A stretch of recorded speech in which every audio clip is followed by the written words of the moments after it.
Can't believe we made it to episode 3. Oh, God damn it, man.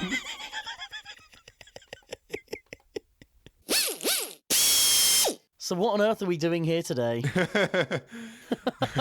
We finally got some news about Robot Wars, for that is what this podcast is about.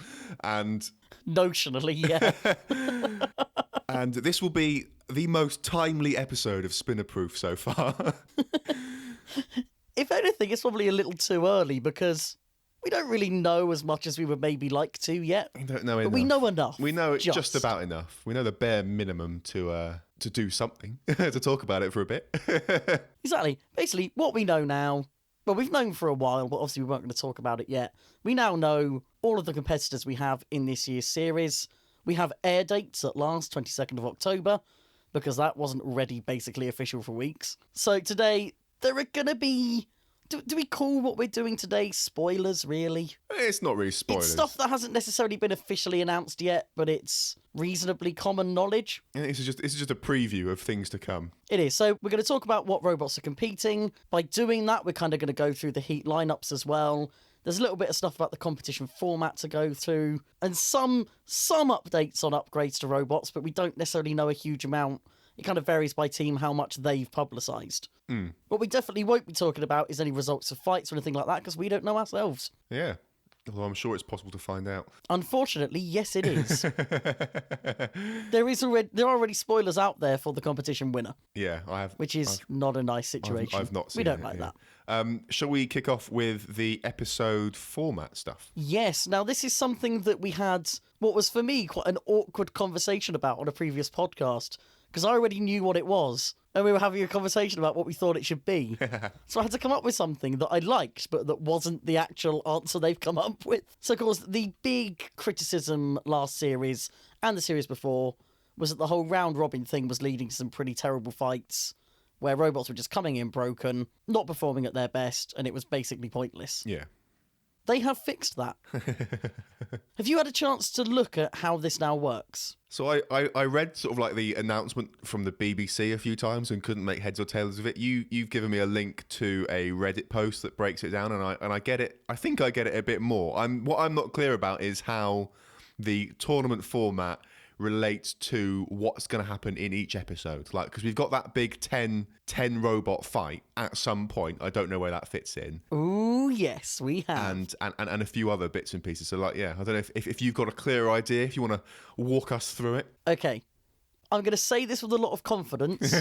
There's still slight room for it to be wrong, but I'm pretty sure on this, it seems to fit with what a lot of other people are saying as well. Okay.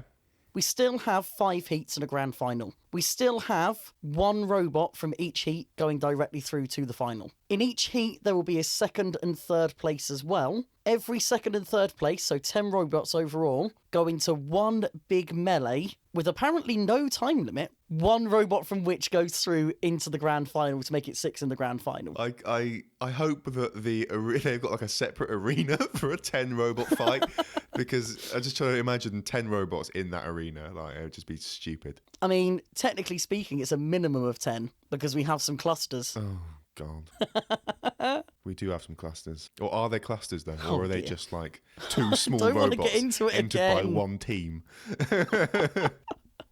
So that's the sort of broad strokes of it. The's also Sorry. a huge change to each.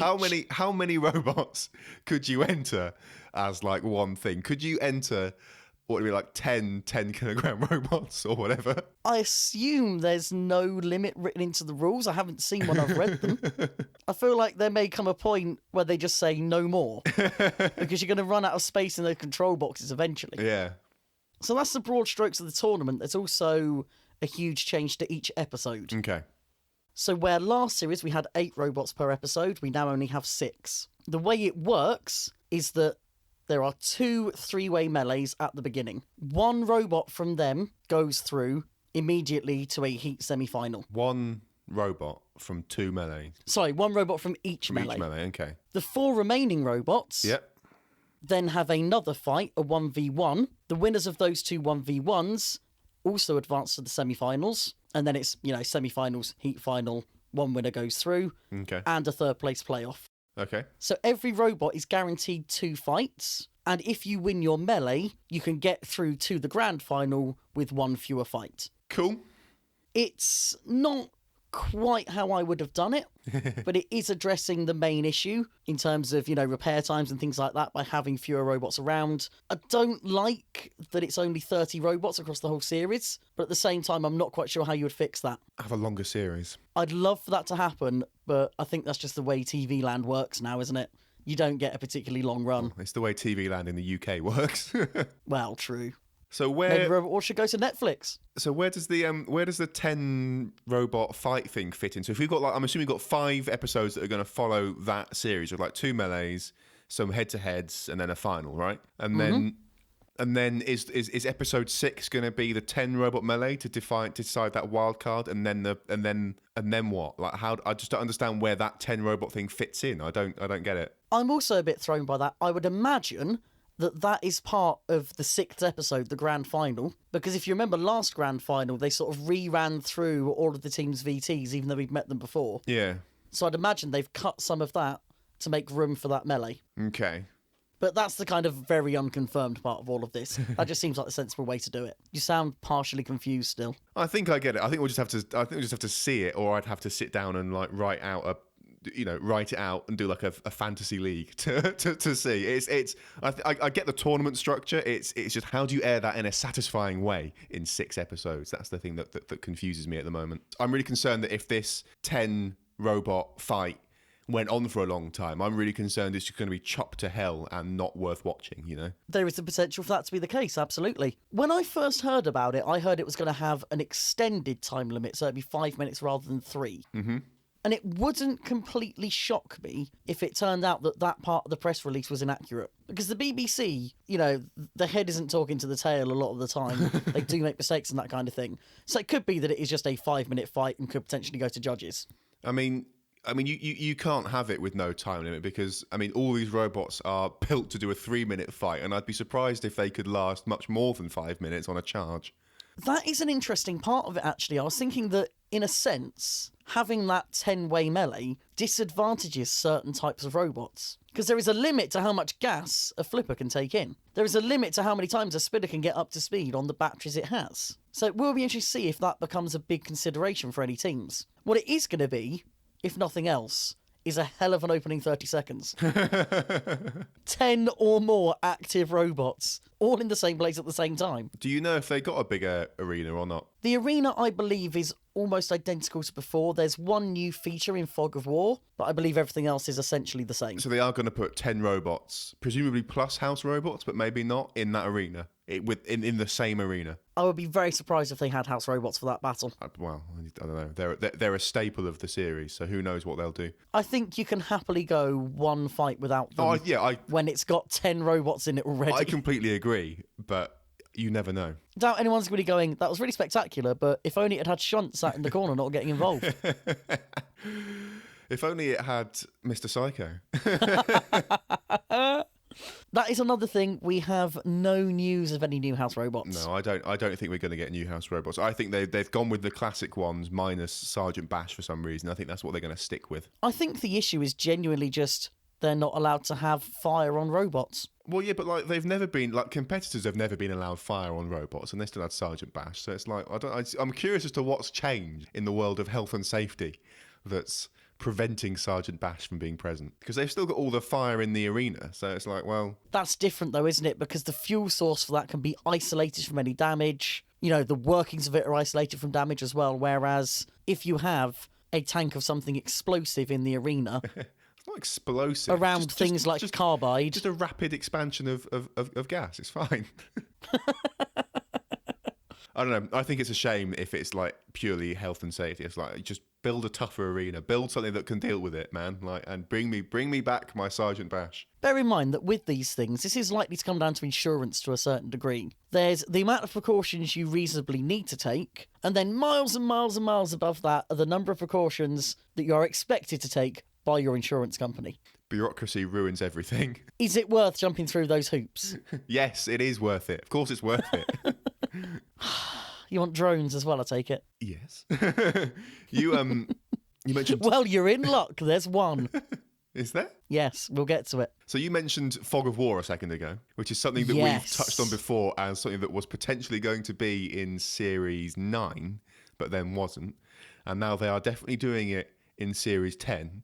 And my one-word description of this is idiotic. Why are they doing this? Why? It's like, how is this good for the competition? Like, and how is it good for television? It's like, we're going to obscure the view. Like, if it works the way I think it's going to work, where it's a properly thick smoke that obscures everything, it's like, well, now the competitors can't see what's going on, the judges can't see what's going on, the live audience can't see what's going on, and the camera can't see what's going on. It's just lame for everyone. I thought and felt exactly the same way to an extent I still do. However, from what I've heard from a couple of people who were there, it sounds like if they were going to do this, which I still think they shouldn't have, they have at least done it in the best way possible.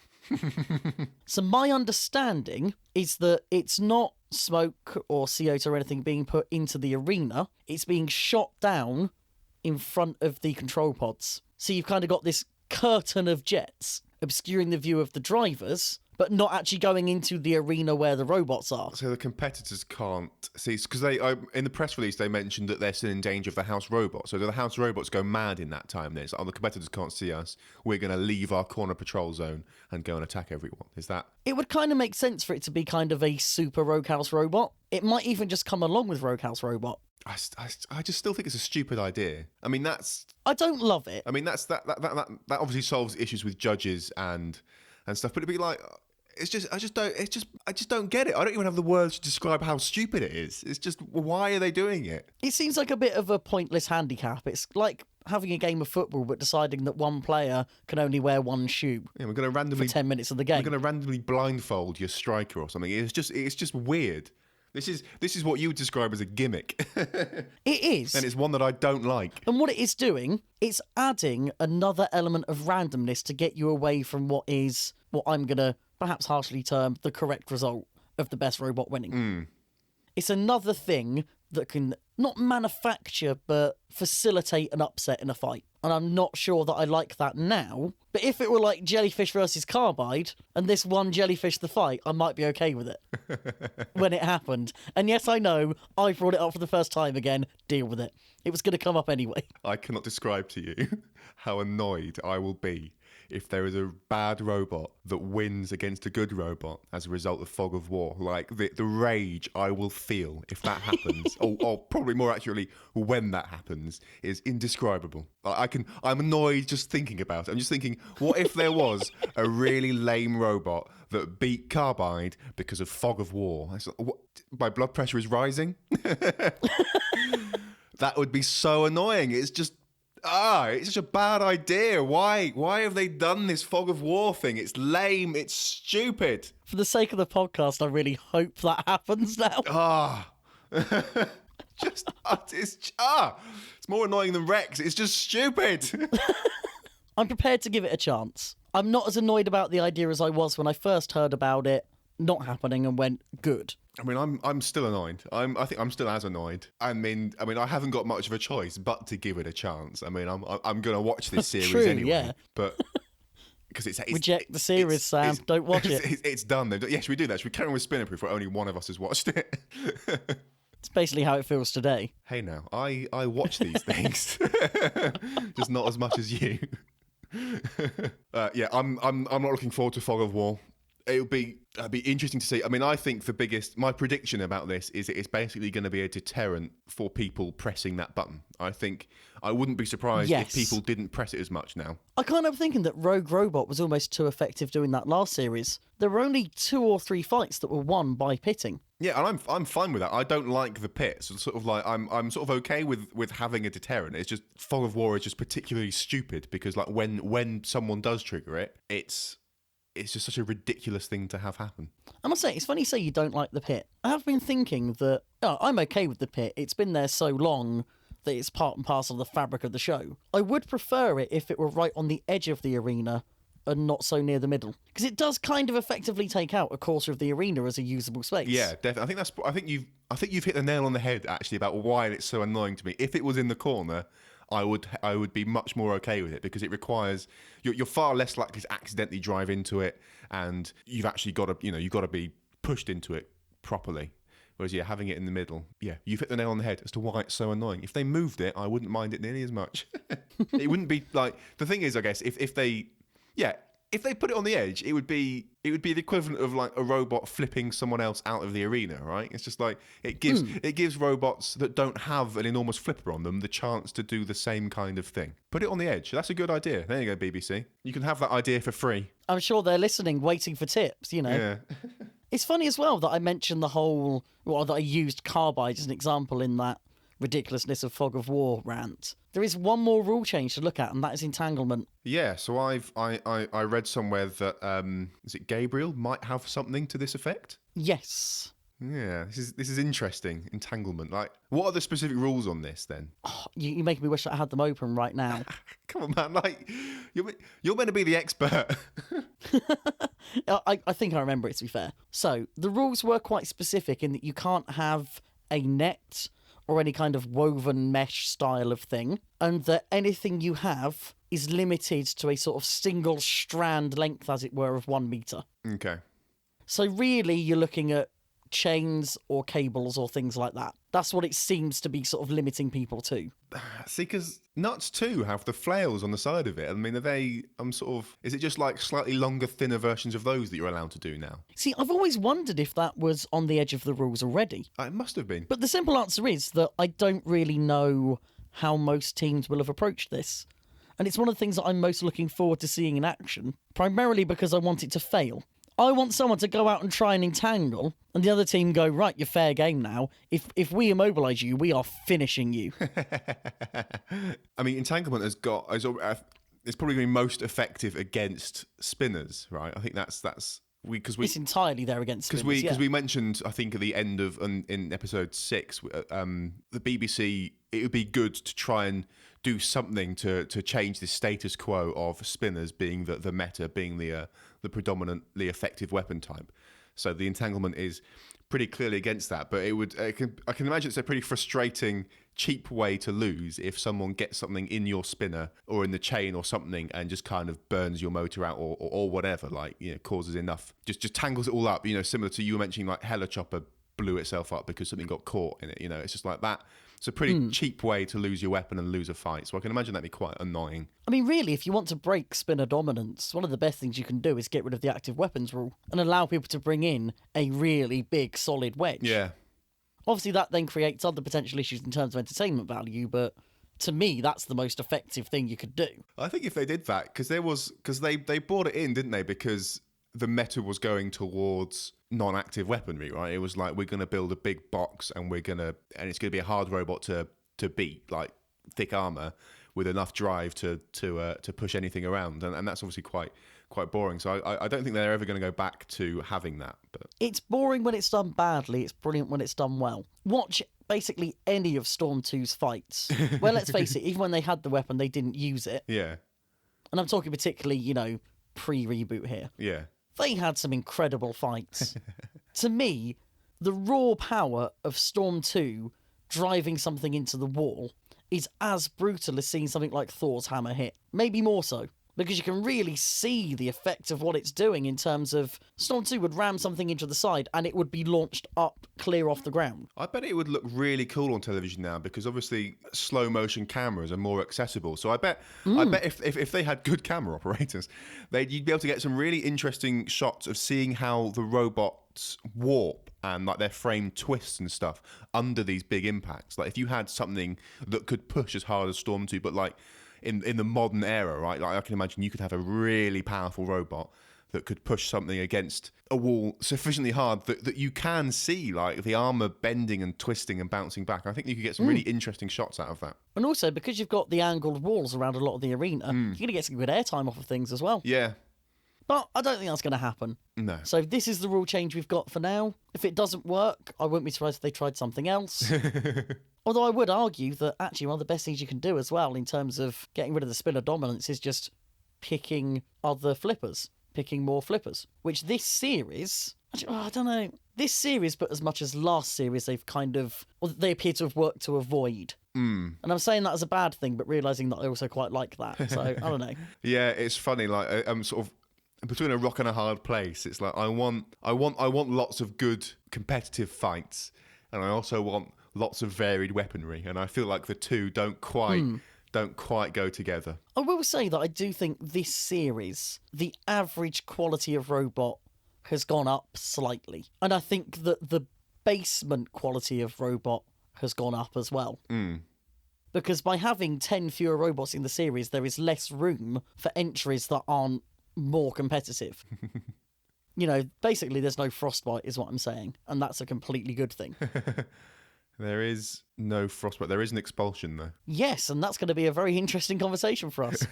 On that note, I think it's worth looking at some of the robots that didn't make it first. Yep.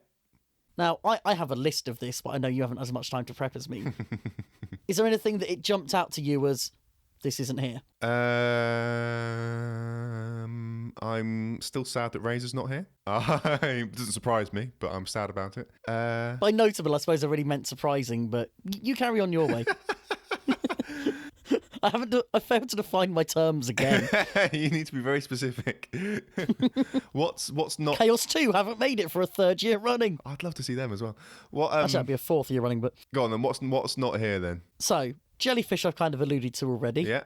I'm not surprised that's not there, though. I am, given that on another podcast, one of the producers came on saying we want more robots like Jellyfish, Yeah, but like... and then didn't select actual Jellyfish. Well, exactly. But like, I guess I'm not surprised because I knew they weren't selected. Because I think I read something that Dave wrote about like because he was rejected and it hit him quite hard, right? So it's like, so I guess that's why I'm not surprised that it's not there because I already knew it wasn't there.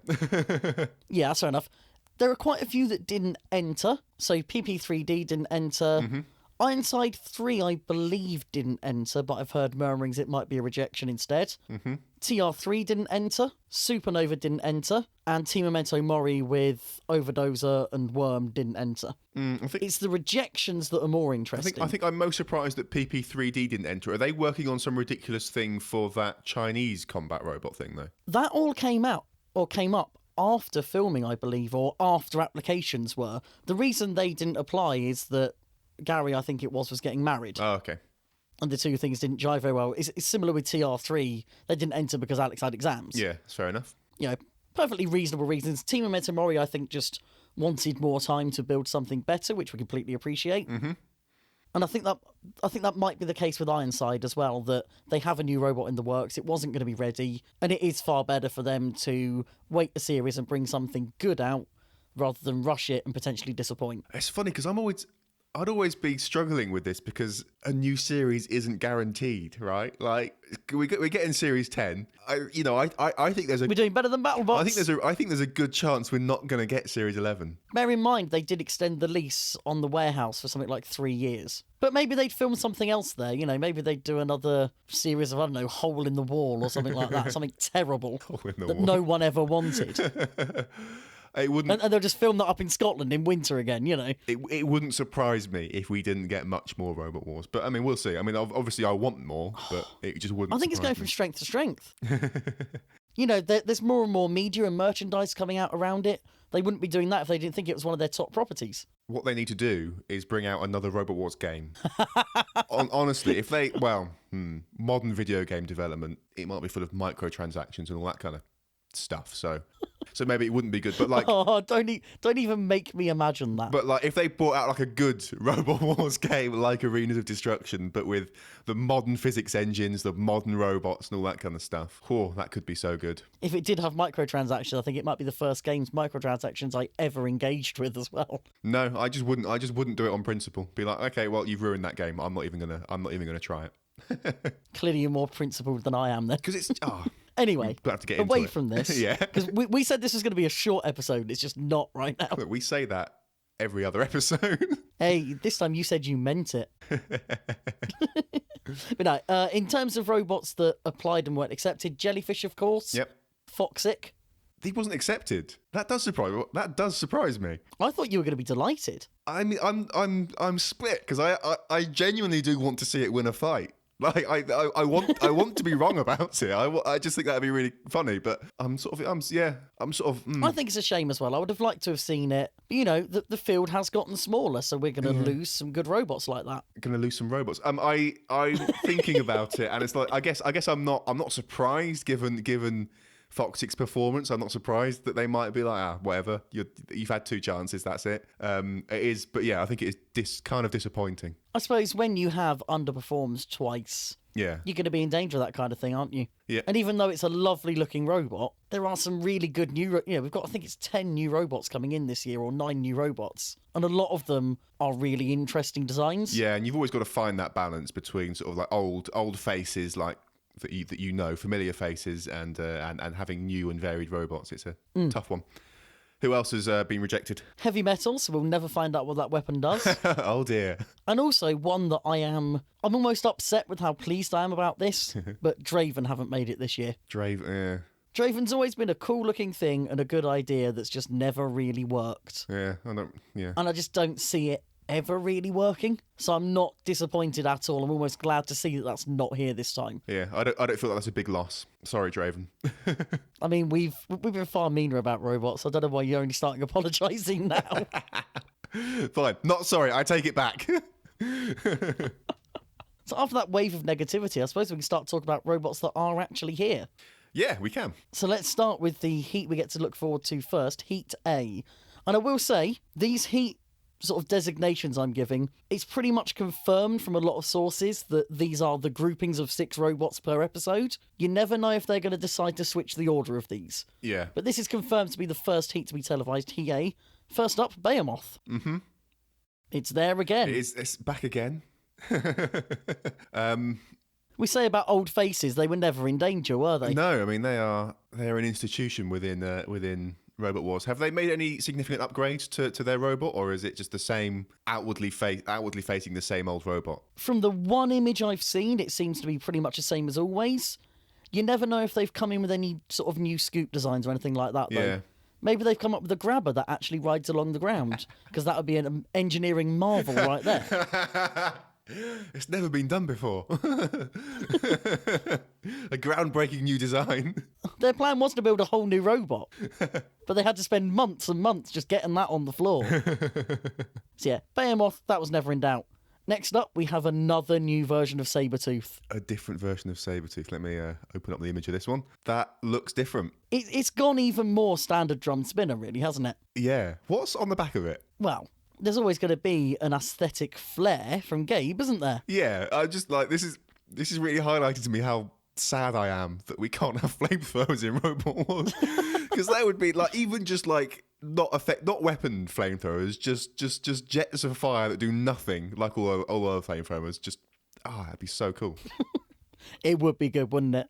But this version of Sabretooth, it's a bit lower. It's now properly invertible as well. And that, for me, is the key upgrade here. Yeah, that'd be cool. Obviously, there's going to be a huge amount going on internally. We don't know much about that yet. But the fact that it's actually likely to run upside down properly is great news. Do you reckon, I'm just thinking of what you could do with those 2 exhausts on the back, right? Could you just like vent a little bit of CO2 out of them and have some LEDs in there so it's like glowing smoke coming out of the back? Absolutely no reason why not. I'd argue that on weight ground, you'd probably just have a little compartment of dry ice or something and let that come out naturally, but... Or dry ice. I was just trying to think of like, because I'm sure there are rules around not filling the arena with smoke on purpose. So I was trying to think of, some way that you could sort of get away with it because it's there anyway. But yeah, or dry ice or something. Be interesting.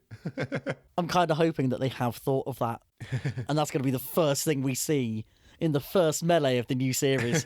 That would be incredible. It's glowing smoke at the back. That looks quite cool. I'm excited to see what that can do. I'm also wondering if now that it's properly invertible, because it's the same drum design as before by the looks of it, which in theory would work as well backwards as forwards. So I do wonder if they've done a reverse on the drum, kind of Tauron style. And if they haven't, why not? Don't know. We'll have to wait and see. We will.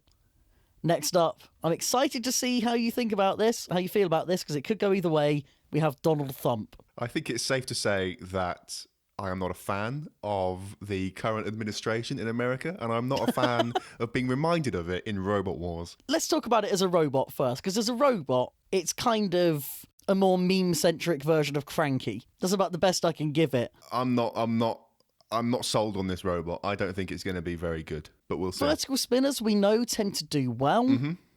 It's got a pretty fast spin-up on that bar, although the armour on it, all told, seems quite flimsy. I'm reading 3mm Hardox. Yeah. which is on the lightweight side. I also believe, and I haven't seen it confirmed anywhere, I think that the spinner is mounted on an arm that also lifts, because they have competed at some live events, and presumably they were live events where you can't have a spinner, so I'm guessing they were using that lifting arm for those. Yeah. In terms of the politics of it, from what I've seen, they're a really fun team. They're in it for a laugh. Yeah. I think we could get some good value out of them for that. Yeah, I'm willing to give it a go. we'll see. We'll see. I don't know. Yeah. It is, however, a really ugly design. It is horrendous. I'm not... Although maybe that is in itself a comment, you know. I tell you what, I hope it catches fire. See, that's a thing, actually. Is it? I mean, technically everything is. Nuts, in the first series of the reboot, they originally had their mini-bots covered in fur. Mm-hmm. And they were told that they weren't allowed that. What? Now, I don't know if that was an entanglement thing or a flammability thing. If it was an entanglement thing, of course, that's not an issue anymore. If it was a flammability thing, then surely Donald Thump has the same issue. with what looks like straw for hair. Unless it doesn't fight with the hair on, of course. Because it is kind of potentially entangling itself, which wouldn't be ideal. Mm. But again, that's one of the things we get to wait and find out. Looks like it's got a USB-A port on the front of it. Look next to its left eye, right? Or either eye. It looks like a USB port. I didn't actually have it open because I remember what this one looks like, but it's kind of hard to get out of my brain at this point. Mm. Where are you? I'm seeing it now. Yeah. I'm guessing that is where the restraining bar for the spinner goes in, to get all boring and sensible for a second. Maybe that's how they charge it. Oh dear. Next up, we have Apollo. Is this in any way changed from last series? I know that as a minimum, it's undergone an external rebuild. Okay. They've completely redone the armour because obviously it was kind of in a state. There's a video on Twitter of it driving around before a live event that shows that it's all shiny and white again. Internally, there's every chance there's been some big upgrades. I've not really read anything about it from the team. You would imagine that, you know, that there are a few teams that can get away without making internal upgrades, and they are among them. Mm. So it wouldn't surprise me if they just wanted to focus on reliability, keep things pretty much the same. They've got all the power they need in the flipper. Their driver's always been super reliable. I think if they made upgrades, they'd always be doing themselves a disservice. I should also point out that the external rebuild they did, I think, happened before the last series even aired. So it's barely news at all at this point, really. They've been in a number of competitions since. Yeah. But again, that's one of the things that helps Apollo be an absolutely fantastic robot. It competes all year round. Yeah, it's cool. Yeah, cool. I'm looking forward to seeing it again. Looking forward to seeing what they can do. Our second new robot in this series and this heat, actually, is the Swarm. Sam, take it away. This is 4 robots, is it? Give me a second to go and look at this picture. You say 4 robots. I was under the impression that they had 5 robots, 25 and a bit kilos each. No, it'd be 27.5 kilos each, wouldn't it? They had 5 of those and would enter 4 at once. The image we've got from Robot Wars is only of 4 of them, so I don't know if they just never entered the 5th, or the whole thing about a 5th was completely wrong to begin with, or what. But I really liked that idea. If it's only 4, I'm slightly less interested. So the picture I've got here. So we've got what looks like a water wheel on its side that's sort of like for slapping other robots or something. I'm assuming that's like an overhead spinner, right? That's just slapping other robots. I think that's the precise opposite. That is an anti-spinner design. That is there to absorb that's just not moving. The energy from a spinner. So a spinner would come in and hit that and spin it instead of actually hitting the robot. Yeah, fair enough. That'd be interesting to see. And then they've got a very thick bar spinner thing. Presumably Duck is a lifter or a flipper of some description. I believe so, yes. And then is it Pincer with a claw on the front of it? Yes. That was one of the Creepy Crawlies robots in BattleBots. Presumably one of the couple that survived. So yeah, this is Ian Watts and a few people from the University of, oh God, I've forgotten, Bournemouth, Brighton, begins with B and it's on the coast. Someone will correct me. Somewhere. Really neat idea. If you're going to do a cluster of robots, you might as well have the versatility and difference between them. I'm gonna veto us calling this a cluster, man. It's a collection of robots. You can veto yourself calling it. I'm going to keep saying it. I'm also noticing, by the way, I've just spotted on these, because you're sending me pictures of what looks like playing card, like top trumps type cards, right? Of these robots. Yes. They say season 10 on them. Ew. Season 10. Like the BBC are referring to this as season 10. Don't they know where they are? It's a losing battle every day, isn't it? Yeah. We try and we try. And then the BBC come out and just ignore all of it. I'm just looking. And go with season. Looking more closely at this. Is it Oh, it's Blender. I was reading it as Blaminda for a while. Blender. It looks like the Blaminda. The wheels on Blender. They look like scaled up, but like the really old Lego wheels from like the 80s or whatever, right? With the really sort of square, blocky tire tread on them. They look like that. Yes. It looks like what is currently the kind of fashionable form of homemade wheel. Yeah. Which is to cut a nice thick disc of HDPE. Yeah. And then take a bike tyre tread and screw that very securely all around. It's a very good wheel design. It's lightweight, it's got a bit of flex, it's got good grip. I like it. It's kind of thing that Nuts did with their wheels and Gabriel do with theirs. Yeah. If you want to see a big scale version of it. Yeah, very, very common. Should also point out that these images that we're looking at, and which will also be in the show notes, are taken from, I think it's the Robot Wars book that's just come out, the kind of Haynes manual thing. Okay. It has images for every robot that is in this series, but all the images for robots that have previously competed is them in their old configurations. Oh, that's annoying. But we've got the new images of the new robots. Yeah, well, the only images. I will also point out, look on defense for the Swarm. Okay. On the defense stat. Yeah. 32mm Hardox. Surely that's not... I mean, with them being such compact designs, maybe that really is true. I mean, that's got to be like the maximum thickness on one of them, maybe Sky or Duck. Yeah, so for example, I'm looking at the Spinner one, and it does look like the side wall of that is quite thick. So maybe it's one of those things where in places it is up to this, but surely even when you're making designs this compact, that's excessive. Well, I mean... Maybe it is true. Maybe it's that amazingly robust. I don't think there's any such thing as too much armour, but there's... Yeah, that's well, there is when there are weight limits involved. Well, yeah, I mean, you know, in an ideal world, you could have as much as you want. That's interesting. 32mm. Wow. I hope it's true, because that could be quite interesting. We'll see. So that is the Swarm, and finally, oh dear, our third new robot for this heat is Apocalypse. Apocalypse. It's an axe. I can tell immediately you're going to like it, and it's got the grabby things on the side. I always really liked Splinter. I've always loved the idea of a pincer, axe or hammer combo. And yet, looking at this, I'm not filled with hope. So this has got like the what looks like a pincer thing on the side. Is this like a pincer, like a slow close and hold, or is this two more axes that fire at huge speed that come in from the sides? I believe it is two horizontally mounted axes, just like Splinter was. That's cool. It's a really nice idea. I don't think it's necessarily practical within a heavyweight weight limit. I think for a house robot, you know, an upgrade to Dead Metal, this would be amazing. But that does already exist on the live tour. Yeah. So it's kind of cheating to say that's a good idea and act like it was my own. Even though I'd like to think I had the idea concurrently, but, you know. Nothing is original. Really nice idea, but the main weapon looks a bit lightweight. Yeah, it does. There must have been some serious compromises made to make all those weapons work. The axe head looks quite small, doesn't it? It looks out of proportion with everything else. Like even like the drive for that axe looks like it should be able to handle a much bigger weapon.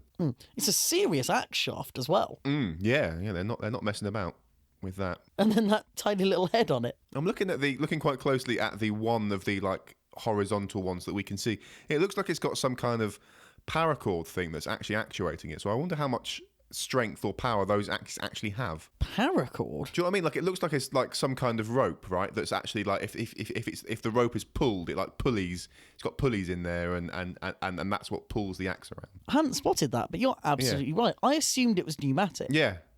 But now I look at it, the base of those sideways axes are right next to one of the wheels. So there can't be much room for a sort of mechanism there. No, that's paracord. They must have the drive that's doing the axe further back that's just yanking on that thing. So I bet those axes don't have a lot of strength. Interesting. Well, it is the kind of unusual solution to a problem that I do rate. You've made me like the look of this a bit more, Sam. Well done. They describe their super strength as grabbing arms. So I suspect they're less high velocity things that whip around. I think they probably are a bit more aimed at trying to hold a robot a bit in place while they whack it a lot with the bigger axe. Its super strength is hugging. Hug you to death. It's gonna love you aggressively. That could mean one of two things. Yeah, interesting. So that is Heat A. Dare you make a prediction for that heat? I suspect Apollo will do well, unsurprisingly. And I'm kind of torn between Behemoth and Sabretooth. See, that's the thing. There are some really interesting matchups just with the 3 established robots in this heat. Yeah. You know, Behemoth Apollo, I think Apollo is quite a clear winner of. Yeah. But those other matchups, they could kind of go either way. You know, Sabretooth Apollo, that's a close fight. Behemoth Sabretooth, that's an exceptionally close fight. So I'm looking forward to pretty much every fight we're going to see in that. Also, I love the idea of one of the most powerful flippers in the UK being up against the Swarm and having a roughly 25 kilo opponent to launch as high as they want. I hope they got to fight them, and I hope we got some huge launches out of it. My understanding is they're in the same opening melee. Oh. Sorry if people consider that to be an over-the-top spoiler, but, you know, it's literally the first or second fight in the episode. Deal with it. Do you want to go in depth, like how much of Heat A do you know in terms of like how these things line up? Spoiler alert! Spoiler alert! Spoiler alert! I have seen a photo of Behemoth, Sabretooth and Donald Thump in the arena at the same time. Okay, so it's going to be those 3 and then the other 3. So that confirms the 3 and the 3. Yeah, interesting. So I think I'm just going to sort of like, I think Apollo's the strongest. I'm torn on Behemoth and Sabretooth. Then I think Apocalypse and then Donald Thump I think will be the worst, possibly. Or maybe, but that's, you know, I think their name gives me a huge bias against them, and I hope they lose and get pummeled. So I must say, when I heard about it, I didn't like the idea. I didn't like the idea of even risking Robot Wars becoming politicised. But having seen a little bit of footage from the team at a live event and looking at the robot, I'm looking forward to seeing it. yeah, I hope they're a fun team. On to Heat B. Okay. Oh my, this heat. Balance? What is this thing you call balance, says the BBC. We won't rehash our conversation about how do they select these heats. First up, we have Eruption. Eruption. Second place in last year's tournament. Yep. This will become pertinent. From everything I've seen in terms of a photo. They did exactly this last year, didn't they? Because it was Carbide and Apollo in the same heat last time, wasn't it? Yes, it was. So they've done it again. This is on purpose. I mean, I hadn't made that every time this connection. happens, there will be less statistical excuse, put it that way. Yeah. Ugh.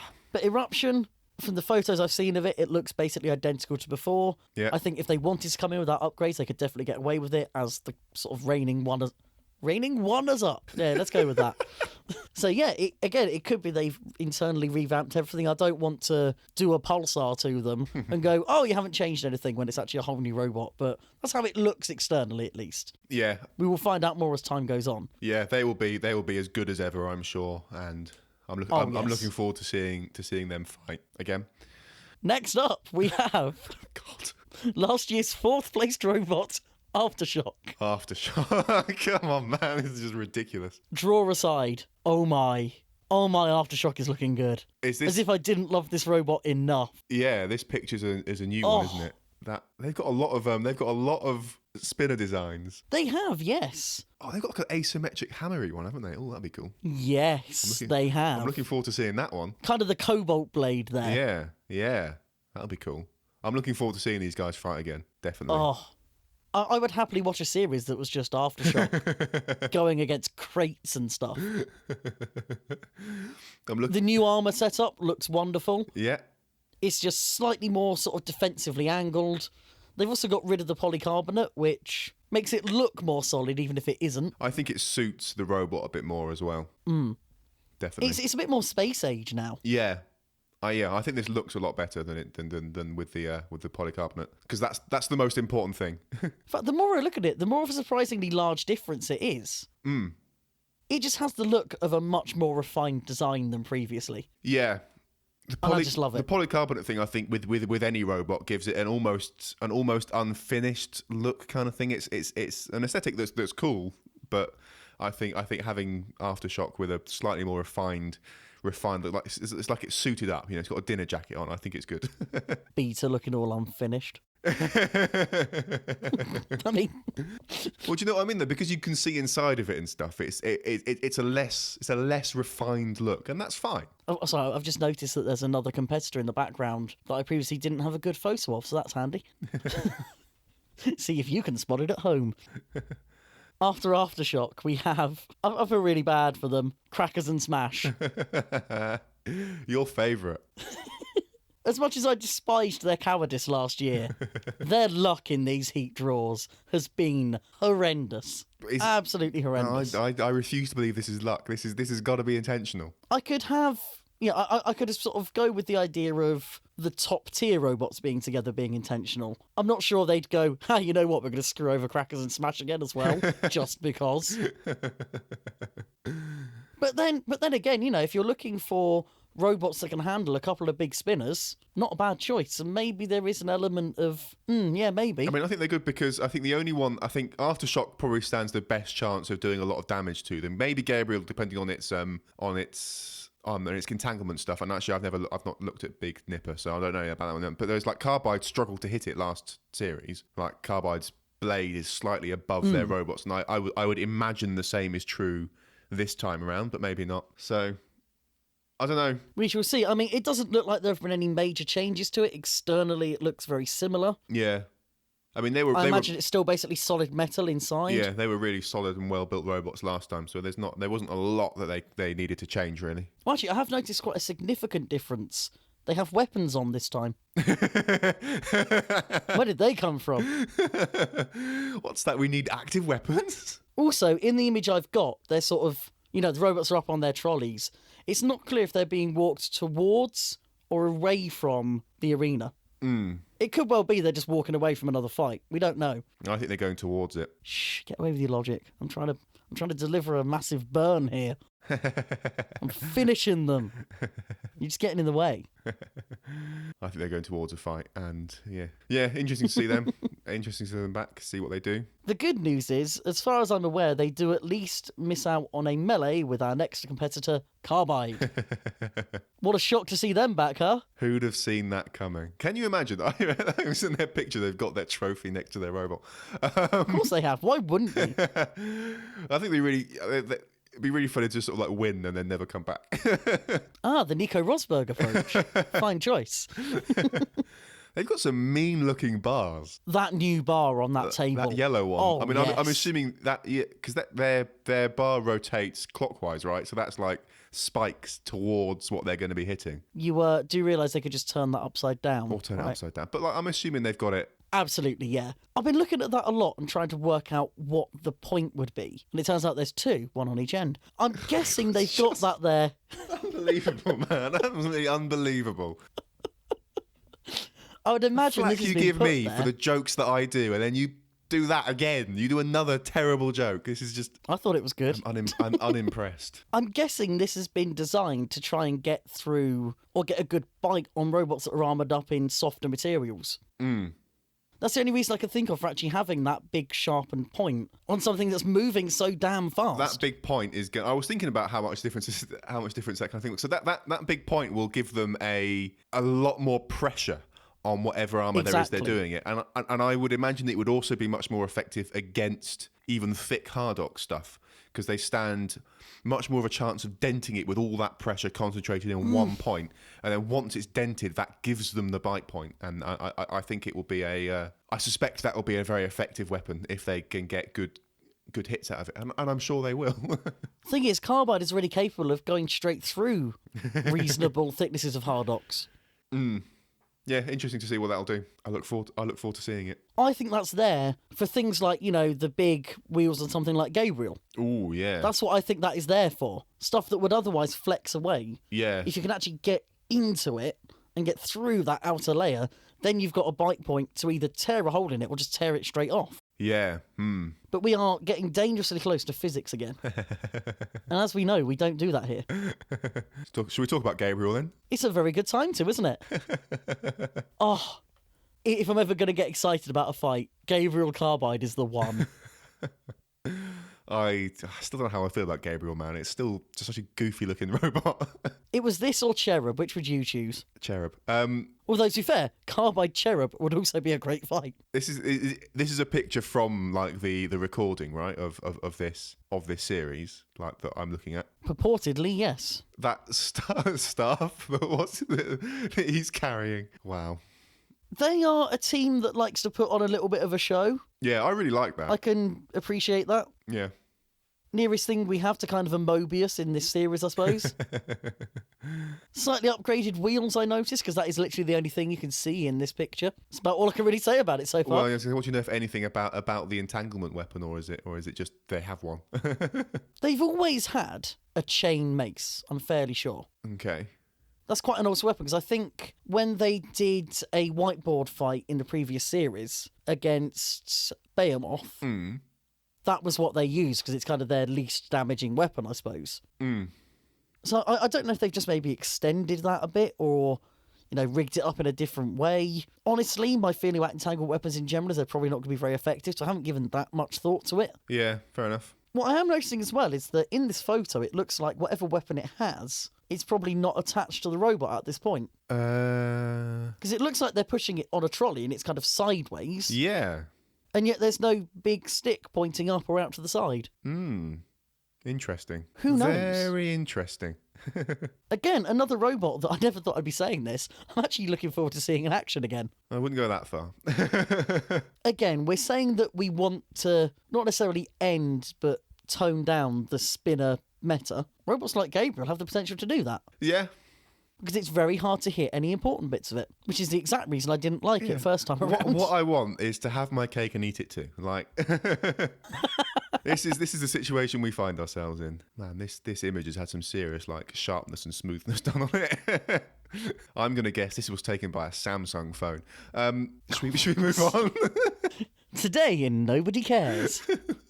Look, I have strange interests. Oh, I'm not the right person for that conversation. Finally, in this heat, we have Big Nipper, Yes. which I believe may have now been renamed to just Nipper. Although I don't believe it's got any smaller. Maybe they're just more modest now. Nipper of unspecified size. It's looking quite similar to last time we saw it, really. It's a robot with a weaponized Pac-Man. Oh, dear. What? It's an awful shout. Absolutely awful shout. What do you mean? It's got a yellow disc on the front of it that could well be Pac-Man. I mean... You do realise that it's just got one side painted yellow and one side painted red by the looks of it. Well, that's not nearly as cool, is it? It will look orange when it spins. It's got that going for it. Splendid. What more could you want? A weaponized Pac-Man. Now, Big Nipper, of course, or just Nipper, whichever it is, has the two choices of weapon. I think in the background of this photo we're seeing the pincers. That would make sense. Slightly hard to tell. Yep. But I hope it has come back with both setups. I wouldn't like to see it with just the vertical spinner. But yeah, it's a robot that, technologically, it's a really interesting robot. It's one of very few in the UK that has really made brushless drive work consistently over time. And yet I'm not that excited to see it, and I think that's just because of the heat it's in. It's in such a stacked heat already. Yeah. I don't think I don't know. I think I think they're going to get knocked out. I mean, it is a vertical against Carbide, so there's always the chance of a lucky hit, but it's a disc, and it's a vertical disc against a horizontal bar, so Yeah. the odds aren't really in its favour. But it's a very strong build. You imagine it will be able to take a couple of hits. Let's see how it goes. I mean, Carbide has also got a lot of reach over Nipper. Yeah, but again, really what you're looking at is the potential of a big weapon-on-weapon impact. So that reach kind of doesn't come into that. I think Nipper would lose. To be honest. I think you could say that for most robots. Yeah. Yeah. I think Nipper would lose even if it got a lucky hit. I can't, in good consciousness, disagree. Now, if we're doing predictions, this is the tough one, isn't it? How do you see it going? Carbide is the obvious one that's going to go through. I'm torn between the first two. I'm torn between Eruption and Aftershock as well, because Eruption, as I've expressed before, is Michael is such a good driver, and Aftershock is also a really good robot. I think Gabriel could sort of upset things and go through as well. I don't see Gabriel going through, Well, but I Gabriel's. see it putting one of the big boys out. I think it's gonna certainly be a nuisance to to someone, which would be cool. Yeah, I'm pretty confident Carbide's gonna go through in surprise to no one. I imagine. Yeah, Eruption Aftershock. I think if not so sure. Carbide is going to not win the series, it will be because it goes out in this heat. If that made sense as a sentence at all. Yeah. If it goes If it's through going to this trip heat, up anywhere, it trips up here. yeah, if it's gonna go through this heat, it's probably gonna. Well, I mean, the other place it could trip. I suppose it's got to mess up here to go into that 10-way melee, hasn't it? I don't think Carbide would do well in that. No, I don't think any big spinner would do well in that. I don't think any robot would do well in that. I'll tell you which robot generally would do well in that. Gabriel. Hard to hurt. That's Not true. really relying on huge amounts of power or gas or anything for its weapon. Just outlast everyone. Yeah, that's what Gabriel does best. Yeah. One thing I will say is that, one thing I'll reiterate really is that I do think, had it not come up against Carbide in its first of the head-to-heads, Aftershock would have been in the grand final last series. The only reason they didn't make it to that grand final was that they had the bad draw of getting Carbide first. Yeah.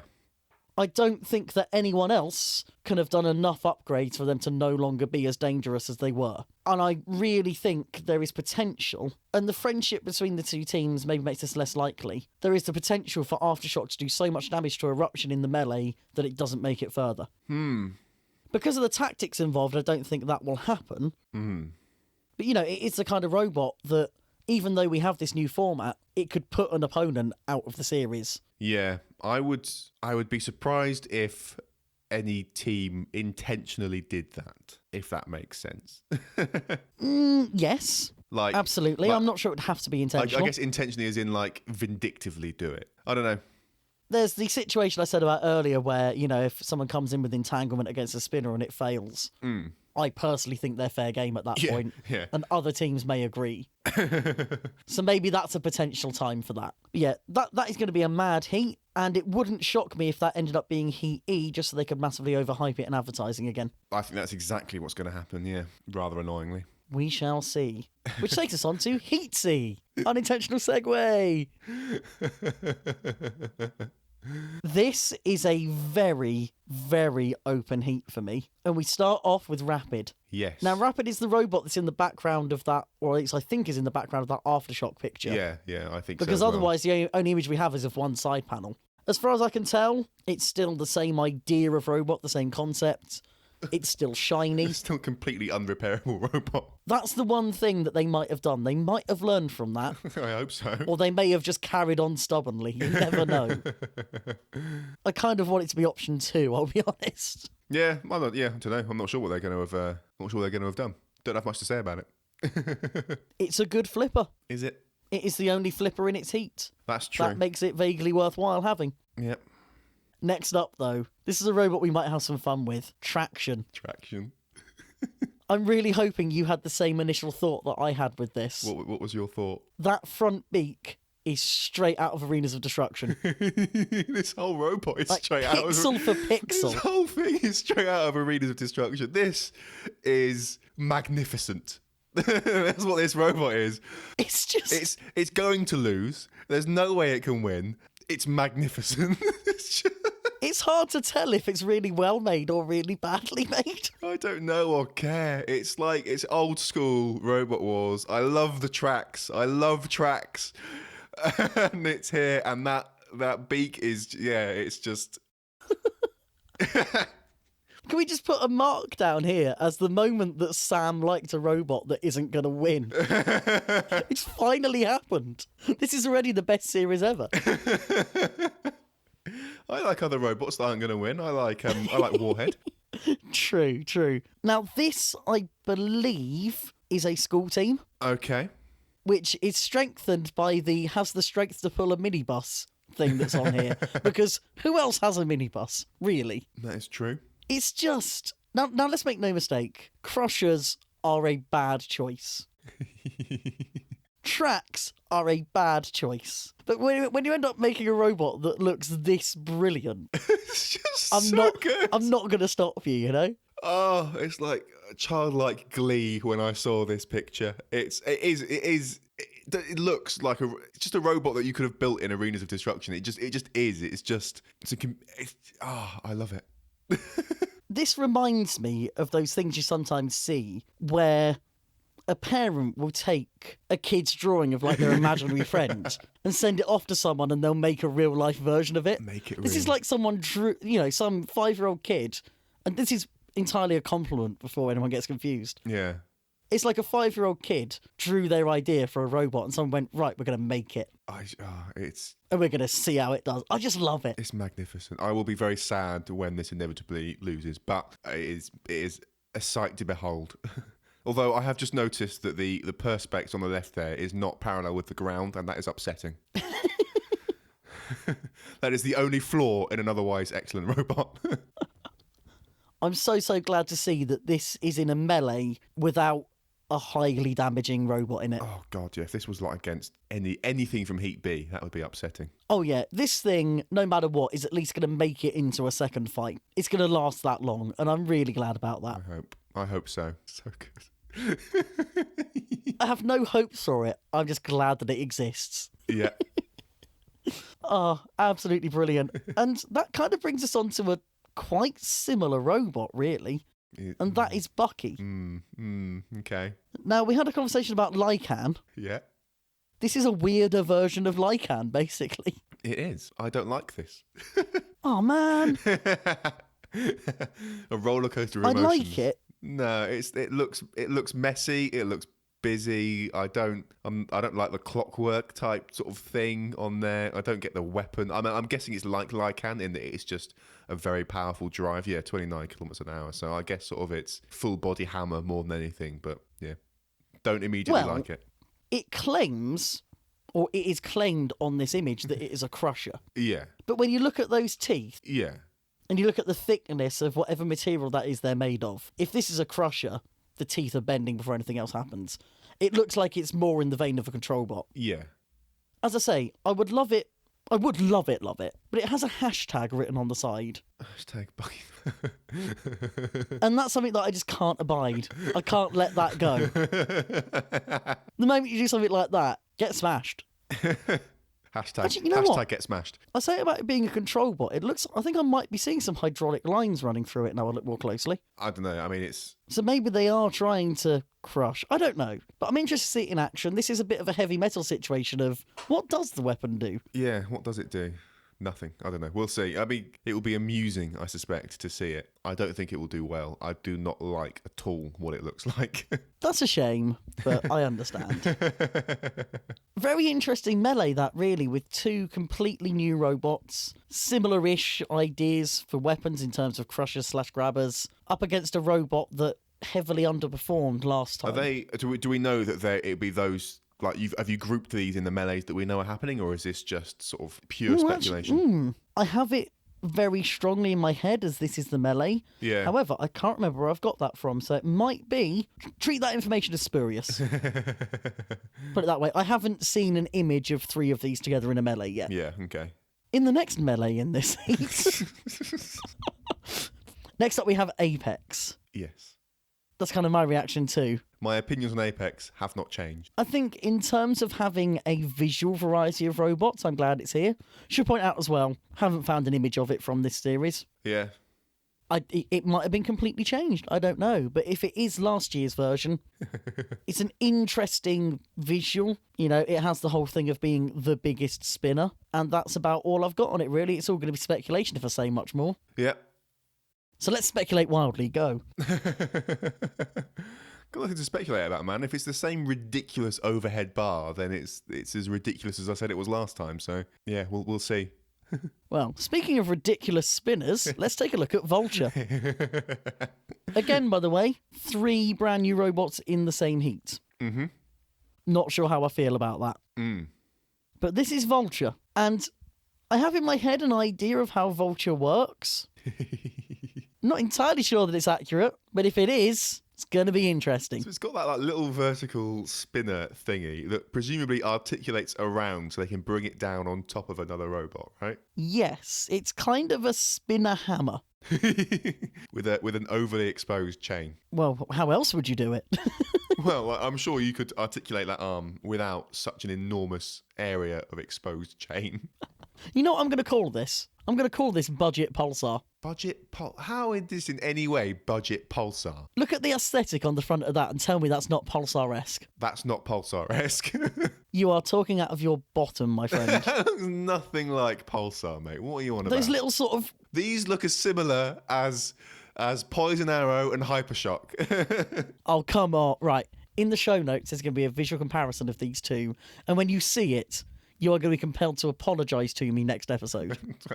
That seems very unlikely to me. I know that's not going to happen. I think there are a lot of visual similarities to this that you are overlooking purely because I said it. If you'd thought of it, you'd be arguing for it for the next half hour of this podcast. It's a really interesting idea. I'm not sure it's an effective idea, but it's an interesting one. And in my world, interesting is as good as good. I also love how they've put the welding down as the weakness when it appears to be largely bolted together. It looks largely bolted, and I can't see any ugly welding. So, you know, I think they just painted over it, to be fair. maybe it's really weak welding that's been very, very sort of carefully styled. Or maybe they actually have no weaknesses. Maybe it's the perfect robot. No, there is no perfect design. Have you not been watching this long enough? What about To be fair, we say that, but we do now have what I think is basically the perfect axe in terahertz. Yes. I don't have an image for terahertz this series, but what we did see during I was going to call it the close season. That's more of a more of a football term, but you know what I mean. I don't know. I believe there have been big upgrades in terms of materials. So they've now got a big Armox plough on the front instead of Hardox. Okay. Which is the difference between, you know, an industrial skip and an armoured 4x4. That's the step up we're talking here in terms of materials. Oh dear. It's always been a hardy robot just by its design, just by the sort of defensive angling of it. Yep. And now it's been hardened further. Which, I look forward to seeing it again. in a heat against Apex, has a 50% chance of mattering. Yeah. I want to say more on it, but again, we don't know much about how it's changed. Honestly, you imagine it probably hasn't. It's a stalwart of the show. Yeah. If it enters, it's going to get in every time, and I am completely okay with that. Yeah. Predictions for the heat? This is really tough, actually, to know what to do. I think Terahertz will do well. I mean, Vulture's got that huge weak spot on it. Bucky, I don't imagine doing well. Apex, if it works, will probably do quite well. And then I'm sort of, as ever, 50-50 split on the Rapid and Traction. I think Rapid is probably the better robot, but I love Traction, so I love the way it looks. I think Terahertz is probably the clear sort of strong one here, or at least should be. Yeah, Apex could do well. Rapid should do well. I'm looking at it more as who's going to struggle. Mm. And unfortunately, you look at it and you don't see Traction really winning a fight. No, which is because a shame. Rapid, you know, if it is the 3-3 that I think it is, I'm going to go with that because I don't have anything else. Rapid quite clearly wins that melee unless they do something stupid. And that leaves Traction with a redemption fight against either Apex, Vulture or Terahertz. So it's either a big spinner or things that attack the top of you. It's not looking good either way. I mean, even if it's in a different melee, right? If it's in the melee against Apex to begin with, it's the same problem. So. Mm. But Traction is my jellyfish for this series. I want to see it win a fight. So do I. That to me is the aim for Traction. If that happens, I'm going to be happy with this episode. At the top of it, I think this is Terahertz's best ever chance to get through to the final. Yeah. And if it doesn't, I think that would be a big disappointment. If it doesn't, it's because they drove it badly. Yeah, pretty much. The only robot in there that you see them potentially struggling against is Rapid. Yeah, if Rapid's working and it does, yeah. If it can keep Terahertz upside down, then or just get them out entirely. Or get them out of the arena, yeah. Then that's sort of they're sort of the danger one there for them, really. I mean, Apex is a big spinner. As long as they keep the front facing, it's not going to do very much. I mean, depending on how does Terahertz's axe linkage work? It's not quite as sort of exposed as Beta's, is it? No, Beta's got the whole cam and chain thing, whereas Terahertz is just a direct rack and pinion off of a pneumatic ram. Yeah. 'Cause I was thinking if it was a bit more exposed, then maybe Vulture would have depending on how well that weapon works, be able to get a good hit on it. But we'll have to see. But again, you have to assume that Terahertz also has a driving advantage over most of these robots. I would hope so. Traction, Bucky, and Vulture, I believe, and I'm willing to be proven wrong on this, I believe they are all new teams to heavyweights entirely. Okay. It might be that they've managed to get experienced drivers on board, kind of like Rapid did. They were new builders, but with an experienced driver. But Terahertz is really in the driving seat for this heat. Yeah. So that is Heat C. Heat D. Oh, Heat D. We start off with Concussion, which, so far as I can tell, has exactly 0 external differences to last time. But hopefully this time works consistently. That's the biggest upgrade you can make to Concussion. Just dial those motors down a bit. Yep. Just make sure it actually lasts for 3 minutes without smoking. And then you've got a very good robot on your hands. Let's be fair, you had a very good robot on your hands anyway, so... Yeah, I look forward to seeing these guys back, and I hope they do well. I'd be amazed if they hadn't made big internal upgrades to it. Yeah. Absolutely amazed. But if they haven't, again, reliability upgrades are some of the biggest upgrades you can do, really. Yeah. Talking of which, Nuts 2. The image for Nuts 2 in the document is a picture of Concussion. If you look closely in the background, you will find Nuts 2. Is that seriously the best picture of Nuts 2 you could do? Yes, it is. Yeah. Good Lord. I mean, it's there. What more do you need? How do you zoom in on Instagram, man? I mean, what kind of... Instagram's stupid. I I completely... hate that I've had to use it. I completely agree. It is a... So yeah, if you're looking at this in the show notes, you will notice that you can see the back end of one of Nuts' mini-bots. Yeah. And then if you look, there's the panelling, obviously, what I assume is Lexan panelling. Look just to the left of the thicker upright and you will see Nuts in the background, not really engaging with the battle. Off, doing its own thing. This looks like it was like from the beginning or the end of the battle. Oh, It doesn't look like an action shot. Yeah, okay. It's also a confirmed melee, which is handy. I would like to see the Melty Brain stuff working. Oh, mate. That's all I want from this I episode. think I'd love to see that. And then I'd love to see them get destroyed. Prove the concept and then lose. That's your ideal for Nuts. Yeah. They're not going to win anything, so... Well, you never know. Entanglement rules. I'll tell you what. Chains. If they win something, that would be very funny. But yeah, again, that's one that we just like to see actually work this time, and that would be enough. Yeah. We do get to move on though to Androne 4000. I did promise you a drone. I'm so disappointed. This is a robot that I've alluded to in the past, actually, when I spoke about a 2-stage crusher design that someone was working on. Yeah, okay. This is that robot. So my understanding is that it's got a sort of pneumatic phase to the crush, which gets it to the point of having a grip, and then a hydraulic phase, which actually aims to do the damage. Yeah. If that works, I'm very excited about this robot. How does that work?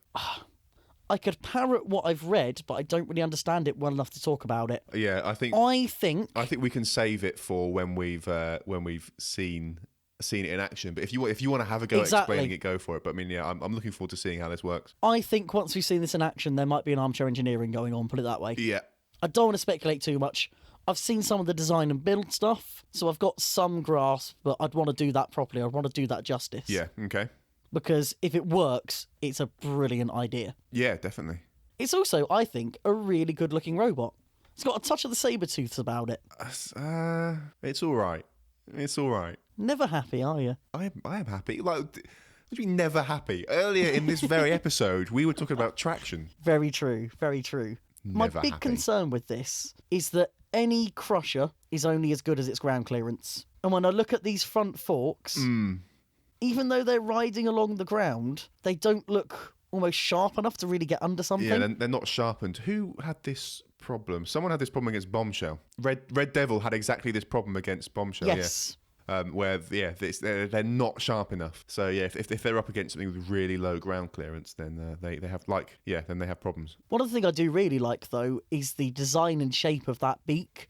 A little bit worried that it's almost too curved, but again, we'll see it in action and get a better idea because it's kind of hard to tell where the pivot is on this. It's not even the pivot. It does feel like it's not. If it's if it's trying to crush like a very low flat robot, I don't think that's the right. I think it is going to be wrong, but who knows? Yeah, again, I'm reluctant to criticise it purely because we don't understand how it works yet. Yeah. And I'm excited to find out because this is a build concept that I've been following for a little while, just whenever things from it have popped up. So seeing it in action will be very good. Yeah. We then have the return of Tauron, which is looking kind of streamlined compared to last year. And I like it. It's funny, all the sort of criticisms of Tauron I had have kind of, or seem to have almost been addressed with this build. They're listening. Now, I'm not saying it's thanks to me. No, it's just not thanks to me. You know, all the worries I had in terms of it maybe being a bit boxier than it needed to be, maybe being a bit longer than it really needed to be, it looks like a lot of that has been dealt with. Yeah. And in this heat especially, I think it's potentially a contender. Give me 2 seconds to go and find an old picture of it. So do a compare and contrast. Yeah, it is definitely a bit more. It certainly looks a little more compact. I think you're right. I think streamlined is a very good description of it. I'm looking forward to seeing this thing. I was really upset that we didn't see more of Tauron last year. So even if exactly the same robot had come back, Yeah. I'd have been happy just to see it again and know we were going to get 2 fights from it. Because odds are then at least one of those, the removable link would have stayed in for more than 30 seconds. I'm going to say something that's probably not going to make the edit, but I've just realised that it basically has the badge of a football team I don't like on the back. So now I'm not so sure anymore. These are the margins involved in me liking or disliking something. But yeah, Tauron, great to see it back. Really pleased we're going to see a couple of fights from it. Next up, and this is another one, by the way, where we've got 3 new robots in. We have Iron Ore. Specifically, I believe Iron Ore 6, which I believe is not the highest numbered Iron Ore. Lots of I believes there, because I should know more about this robot than I do, really. How are they numbered if not in chronological order? Is this like, have they pulled an apple? Have They are in chronological order, that's the thing. Oh, they've put an older robot in. Potentially. Interesting. I could be wrong, though. This robot is my dark horse for the series. Yeah. This is the only one of the new teams, and I say new team reluctantly because they're a very experienced team. This is the one new entry that has the potential to go all the way. I will be upset if a robot this goofy looking wins. I am confused by the kind of tubing on the side. I'm wondering if that's got some kind of entanglement device in it. I hope it's like a party popper. I've seen it with 4 of them instead of 2 on as well. Weird. It's like a rocket launch. If it is a confetti cannon, then I'm down with that. Confetti can be really funny. Or a rocket launcher or something, yeah. Weird. What you have here is a good flipper with a good solid front end that could probably take a few hits from spinners. It's going to be driven well. It should be reliable because it's competed a lot before. Real potential here. Yeah, it does. I find it uninspiring.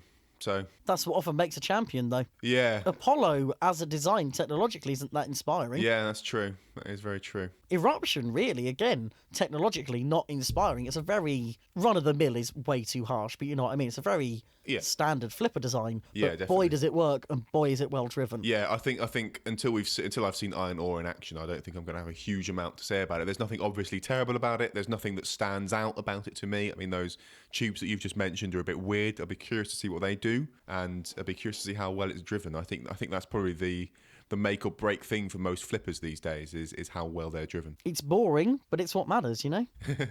Last up, we have the kegs. What do you think that I think about these robots? I think you think they're the best robots you've ever seen, and that they're your dark horse for the title. I think you think they're gimmicky. I think you think they're not proper cluster bots, and I think you think that having 2 robots with spinners is as bad as having 1 robot with 2 spinners. You are mostly right. They're not proper cluster. And I don't think they're going to do well. I think spinners are a stupid idea on tiny robots. I do love the keg styling though for some reason. Really? It surprises me as well. It just really cracked me up when I saw this of these 2 half kegs. What I love is the fact that they're not even identical. No, like the wheels are different. The wheels on the other one, it's just weird. Yeah, they're very. Although funny. to be fair, the wheels on the one at the back are a really good idea because it means that when it's inverted, your controls aren't going to be as inverted as they would be. What I also love is the fact that obviously they've got, for invertibility, they've got bearings. Yeah. But they're both mounted on different things. One's just on like a normal tube. The other looks like it's on like the little foot from a coffee table or It's a something. weird hodgepodge of stuff, isn't it?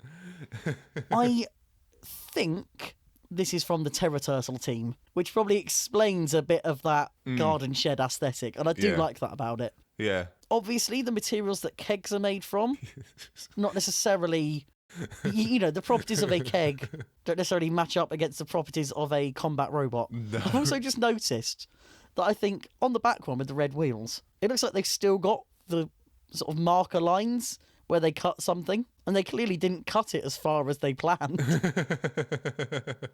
Oh dear. I have in the past said that I don't think a spinner is something that you can do on a budget. When really, what I should maybe have said there is that I don't think a spinner is something that you can do on a budget without a lot of experience. And this, you have to imagine, is quite a budget build, but it is an experienced set of people. So I think they will work. Yeah. I think they will probably land a couple of good hits. I think they're going to be massive glass cannons. But I don't think they're going to be objectively bad robots. Yeah. And I don't think they're coming in expecting to win very much. No, I don't expect them to win very much either. I want to dislike them more than I do. Any predictions for the Heat then? I mean, this is really tough. I don't think there is concussion, I guess, is the standout one. I'm really looking forward to seeing Androne work. But I don't know really. I don't know how this is gonna go. I think if Iron Ore works, I think that'll probably go through. And the same is probably true of Tauron. I think that's probably Tauron or Concussion, I think, are the other ones that are sort of vying for a place there. I don't think Androne, Nuts, or the Kegs are likely to win, but they will be entertaining. And that's what I want. I don't know about you.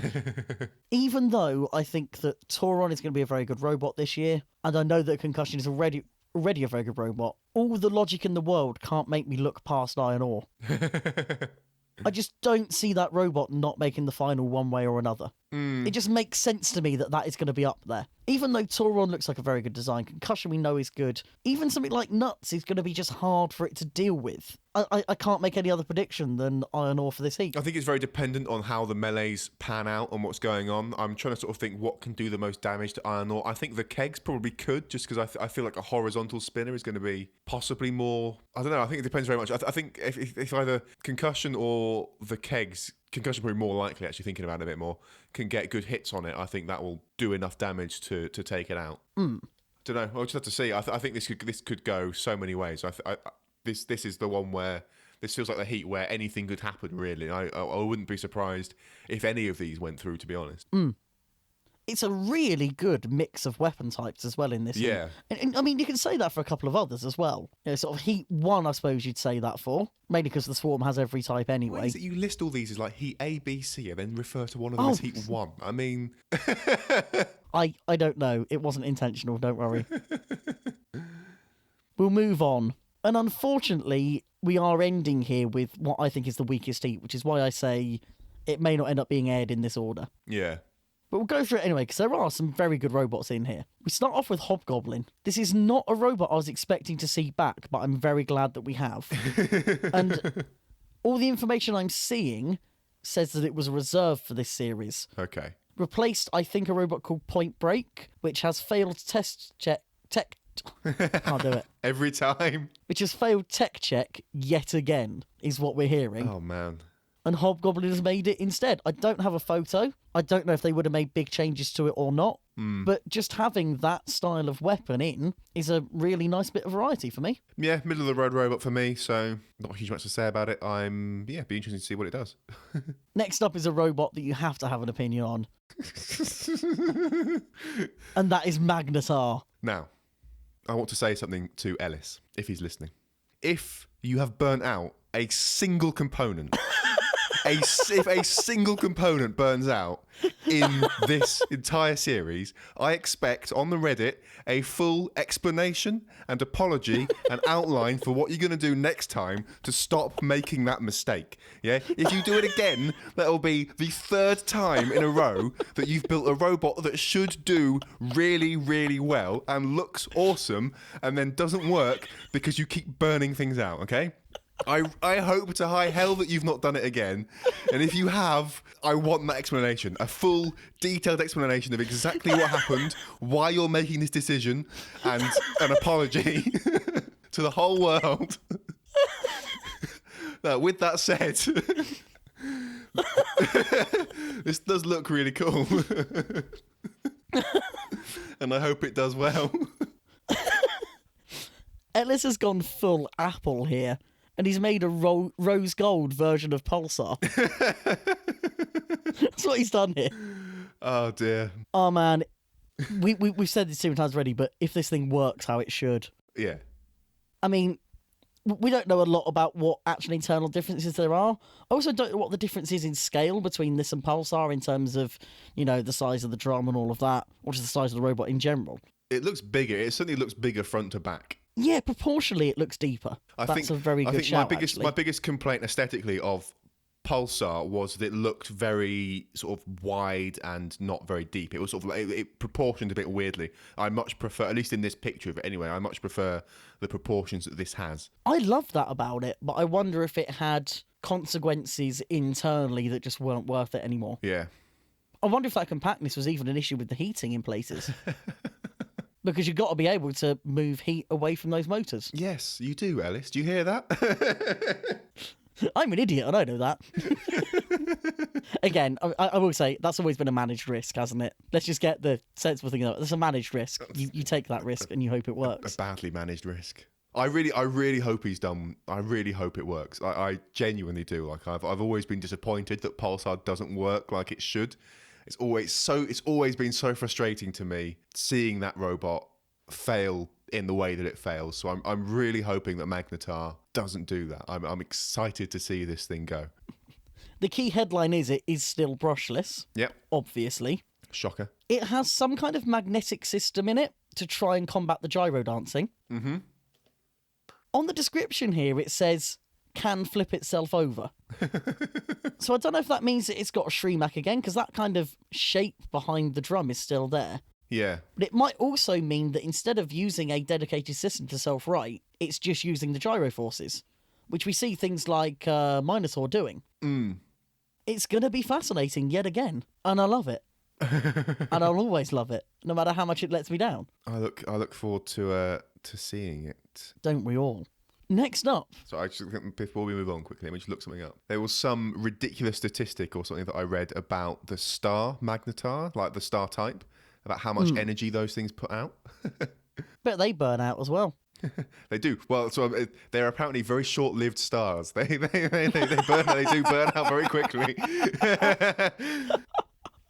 Oh, amazing! That's nothing actually. Great name as well. I think Magnetars they can basically just overpower basically every radio communication Earth has from stupid distances away. They give out so much radiation, it's ridiculous. You know what? I'm just thinking about the name. This is definitely a robot that I would have allowed to have been called the same thing. You didn't need to rename this. I'm glad that you did, but you didn't have to. You could have carried on with the name you had. I think he renamed it because of what was said last time. Yes. So you brought exactly the same robot. Oh dear.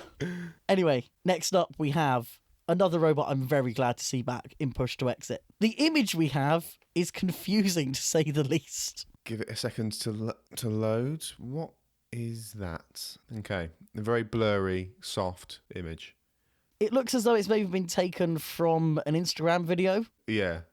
It is of Push to Exit, covered in photographs of some kind. Yeah. And apparently bungee to something as well, by the looks of it. So who knows what's going on with this? Yeah, I don't know. I mean, it looks to me like it's on the... there's a chair there. I was going to say, is it on the trolley to walk it down to the arena, but maybe not. I'd say that's on a pit bench with Yeah. a toolbox behind it with loads of little bits in the top compartment. Yeah, you're right. Maybe it's just got the front of it tied down. I don't know. Who knows? Weird. But Push to Exit, front hinge flipper, we need more of those. I still don't see it going very far. I think defensively it's not a good enough design, and the body shape appears to be very similar to before. But I'm very glad to see it. And I do love Shane Swan as well. I think he adds a lot to the series, especially if he gets to have more than one fight. We shall see. Well, he should do this time. Well, yeah, he definitely will, unless something goes very wrong. Although, if he is in the melee, I think he is, against Hobgoblin and Magnetar. We then have Thor. I have no images of Thor. Please let it be good. Please let it be good this year. It's got a 50% hit rate so far. Let's bring that up to 66.6 recurring. Job number 1, properly secure the gas bottle. Job number 2, configure the drive so that it actually works. It worked, he just couldn't drive it. No, the positioning of the wheels just made it really poor to control by the looks of it. Yeah. But yeah, got no idea what's going on with Thor, but again, glad it's back. Glad to have, 2 strong axes and Apocalypse. Yeah. I just wrote out, this was the worst heat to have to finish on because I have no information on these last 3 robots. We'll just blast through them quickly. Thor, I'm excited to see Thor again. I love Thor. I really want it to do well. I have no hope of that happening, but I want that too. Yeah. Expulsion, your favourite. Yes. We have no idea what this robot is. It's called the same thing. Yeah, not necessarily the It is same robot. apparently very different. Okay. There's a robot that's been competing on the live scene that I think is potentially it. But I cannot for the life of me find the video that I saw it in. If I find it, it will go in the show notes. Okay. It was this really weird thing that was like a quarter sphere. Weird. And it had the sort of curved face as the front Okay. and wheels that kind of poked out the bottom and back so that it could flip on its back and still drive with what looked like a spinning disc on that face. Very strange. So it's kind of a sort of semi-pussycat idea of it can land on its feet in multiple directions Yeah. and still be able to attack with that weapon. I don't know why I think that is it. But there was some kind of clue in it or whatever. I think I saw that it was from the same school, basically. I'm hoping it's that, because that looked like a really interesting design. Yeah. But I could be completely off. This is all pointless speculation. What I will say is that I'm glad to see that we have the competent school team back. Because they were clearly a really good set of... I was going to say set of guys there. That couldn't be further from the truth. Set of people. Clearly a really good set of pupils. Came up with a really good idea for a robot, even if it didn't necessarily have the build quality in other areas. The weapon idea was good. Excited to see what they come up with. And really glad as well they've gone to the trouble of building something completely different. Mm-hmm. Competitively, they might have been better off refining what they had. But I'm always up for these new ideas. I'm not even going to try and pronounce this word, so take it away. Coyote. Coyote. We have Coyote back, which I must say I was slightly surprised by. I didn't actually realise they'd entered.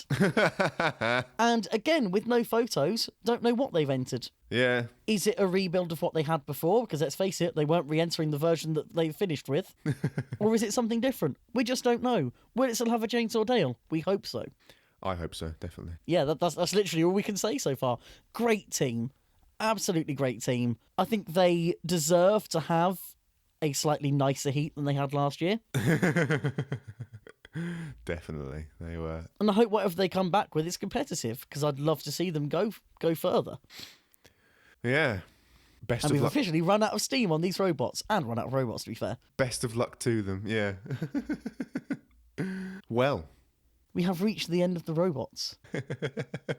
And it just makes me more upset that, from our perspective at least, we've got to wait over 2 weeks for this. What we should have, of course, in the meantime, is a proper release of all the robots' sort of images and fact files. Yep. It'll be good to see what robot Expulsion is. That's the main thing I'm excited for. The others, I feel like I have quite a good idea of what they are. That's the one I'm really excited to see. Yeah, well, I'm trying to think I'm really looking forward to seeing Traction in action. I'm looking forward to seeing Carbide back. I do like Carbide. And Magnetar, I think, is going to be the thing. Whether that does well or does badly, I think that's probably going to be the thing that I will be have most to say about. that or if something horrendous happens with the Fog of War thing. I think those are the two sort of big things that stand out to me. I mean, the boring truth is that the most interesting robots are probably going to be the ones that have returned with refinements. Yeah. So, the new Rapid could turn out to be really good if it's actually repairable. There's a chance, albeit a small chance, that Crackers and Smash could pull something off. There are lots of robots here. The new Sabretooth as well, which was good before but had a poor sort of draw. So many robots could come back extra strong this year. Yeah. My only worry with the series in its entirety is that I think it is going to be more television-y than before. Yeah, that's definitely the feeling. In terms of, the heat lineups we've got, maybe in terms of the robots that we've had chosen as well, I think this is going to be a series that is generally better received than the two before it. Not that they were poorly received, still, even better received, but that I like less. And of course, what I want really is a bespoke series of Robot Wars just for me. That's my expectation. That seems unlikely, although you never know. I mean, Spinnerproof is, we're a big name in the business now.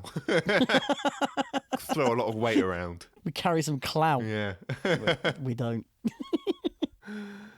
But all that's left to do now, really, is wait patiently and see what we get. Yeah. You can find the show notes for this episode at spinnerproof.com/episodes/11. And there you can find links to the robots we've talked about and a link to our Twitter where you can tweet us the first thing you ever built out of Lego.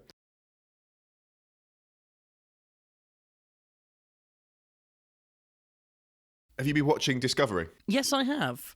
I watched most of the third episode, but I think I did fall asleep during it because it was about 4 a.m. Yeah, I think I've watched all three that are on... Well, I don't think. I've watched all three that I believe are on Netflix, although that might have changed. I've only seen 3 as well, so that sounds fair. There might have been a fourth one on there since the last time. What do you think of it? It's a show that exists. It's tricky for me because I like about half of it and I dislike about half of it. Yeah, I can see so that. Yeah. I really like this idea that we're going to have a main character who isn't a captain. Yep. But I also don't like the fact we're going to have a main character at all. I'm hoping it does become more of an ensemble as it goes on. Yeah. Because right now it is heavily focused on a single character, and that to me isn't really what Star Trek is usually about. Yeah, and in the other ones, it's harder to pick out like a particularly main. There's like the captain, but there's basically the bridge crew are sort of like the main things, and then that's sort of it. Yeah, whereas this is very much focused on Michael, so that is different. The other different thing to me is that we've got a captain who is captain of the ship who is not morally absolute. Like the other ones, like Picard and Janeway and stuff. Like you sort of think you never feel like they're doing shady things behind the backs of the crew, right? You always I think the closest we've come to this is in the in Star Trek Beyond with the Admiral guy doing shady things with that. I can't remember it too well. I've not seen it in a long time, but that's sort of like the closest we've come to this. But this is sort of like you've got a captain that of a starship that we're going to follow now for a while, I guess, and he appears to be doing shady things, and it's a bit weird. Yeah, broadly speaking, every Starfleet captain is a heroic character within the plot. Yeah.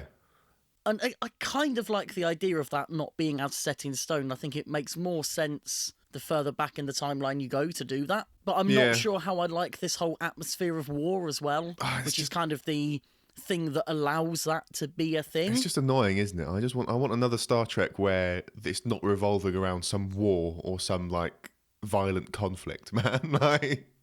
Yeah. It's lacking in that exploration, isn't it? I also really desperately hate what they're doing with the Klingons visually. They don't look right, do they? I know, and granted, Klingons didn't look the same in the original series as they have ever since. But this is just a third new look. They have like a particular, Klingons definitely have a look that is obviously Klingon, and it took me a little while to figure out, like when they were talking, even though they're speaking Klingon at the beginning, as much as I've watched Star Trek, I don't immediately recognise Klingon. So they're sort of speaking this other language. I'm like, what race is this? I just didn't immediately recognise them. They're not quite right. And they have no facial expressions as well. Yeah. Because they're so heavily made up. At least with normal Klingons, they had most of their face left. It was just a bit on the forehead and some funky teeth. Yeah, not that Klingons display a particularly large range of emotions, but there was definitely more to it. It'd be good to know how angry they are. Yeah, the anger scale is a bit hard to read. It goes from very to extremely, and that's about it. Yeah, it is different. I was thrown for a loop in terms of where this fits in the timeline, right? Because the first 2 episodes focus on the Shenzhou is the ship that you do, which is very reminiscent of the Enterprise captained by Archer, and which is a very small, pokey ship, and that's their first. I think it's like the first Warp 5 thing or whatever. But it's like that's the first sort of proper starship exploration thing outside of our own solar system, which is very cool. And then the Shenzhou is very much in that vein. It looks like a very small, pokey ship, looks very similar as well. I thought, okay, well, it's not long after that.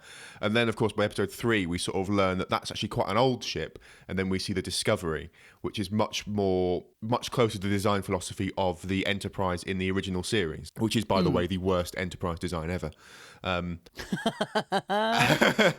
And yeah, so that sort of took me a little while. Oh man, this is actually further forwards than I thought it was initially. I originally liked the interior design of the whatever it's called, the first ship. What, the first? Because it has that kind of submarine-y feel. That's it. Yeah. I wasn't gonna try it. I'm useless with names, you know this. Gotta be brave. Shenzhou or Shenzhou, not quite sure, but yeah. Shenzhou, I want to say, but I don't know. Don't really care either. It's gone now. It doesn't matter. I can't do characters' names, let alone vehicles. But I really love that because it had that kind of submarine-y feel. Almost like Red Dwarf had, which was born purely of low budgets in their case.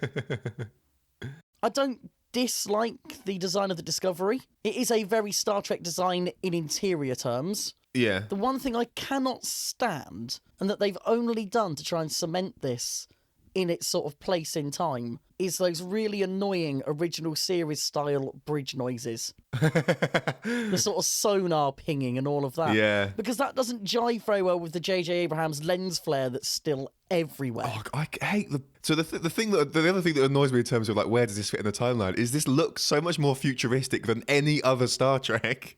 It's a product of its time, right? Like obviously the original series and Next Generation and Voyager and stuff, they're all like made when we didn't have the ability to make all these super fancy effects. But even just some of the technologies being sort of demonstrated, it just feels a bit.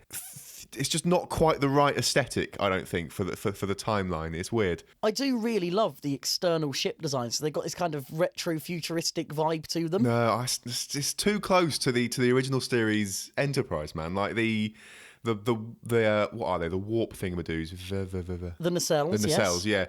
yeah. See, I can do that, but not ship names.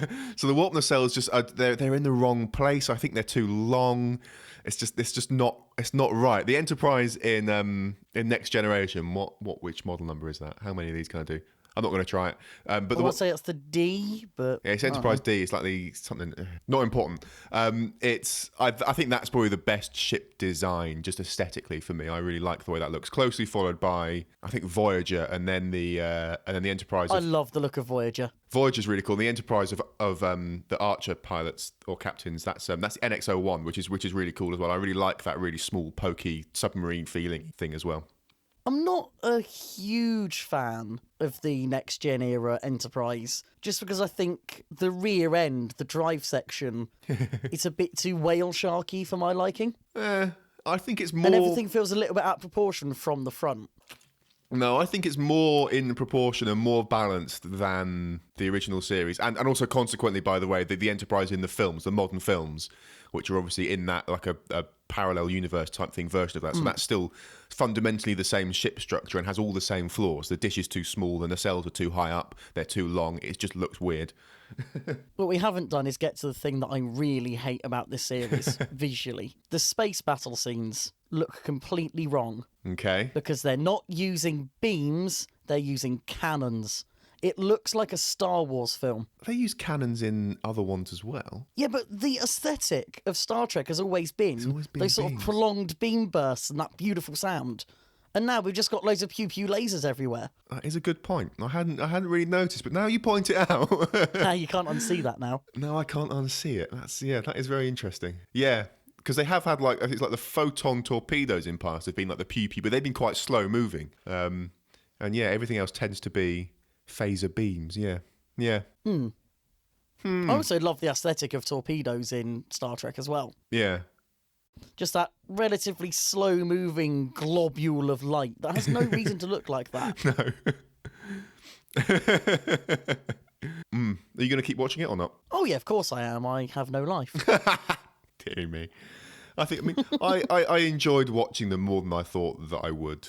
And I'm interested to see where it goes. I don't yet feel the particular connection with any of the crew, but I think that's, or any of the characters, and I think that's just a function of it being quite early on. So we'll have to see how it develops. It's also, I think, interesting that this is much... I know Voyager has I know they all have an overarching story as well, but this is much more focused on there is one plot that we're going to do, and it's going to be complete continuity between them, whereas like Next Generation, they're much more standalone. Like each episode is just its own little thing. And even Voyager with its like overarching story of getting home, each thing within that, generally speaking, is its own thing as well. See, I was going to bring up that exact point about Voyager. Very little of that was actually about going home. There'd be a throwaway reference every 2 or 3 episodes to how far they'd travelled in the last month. Yeah.